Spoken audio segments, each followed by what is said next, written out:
So what's up mga tropa pins? Nagbabalik na naman tayo. Hiklian ko na lang yung video, reels na lang kay wala namang views pag vlog yung mahaba. So ayun, ngayong araw ay magluluto kami ni Mrs. ng empanada. Yan, nagluto na ako ng feeling.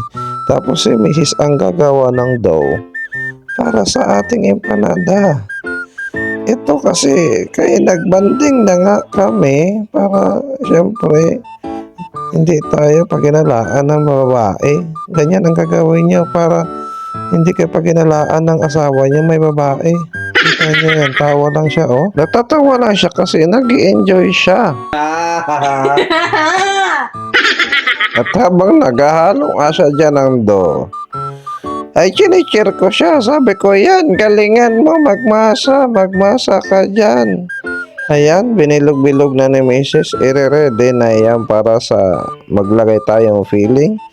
Si Mrs. na rin pinalagay ko niya ng filling. Sabi ko, para ma-exposure ka dito sa video kahit kamay mo lang. Para naman sumikat, tumaas ang views ko. Ayan na, nagluto kami ng sample. At tinikman ko na nga yan, par. Busog na rin kasi kami, kumain na kami kanina. Kaya eto, ginawa ko dito. Dinilaan ko lang yan. Oh, ayan, diba? Oh, ano? Sige na, tama na yan.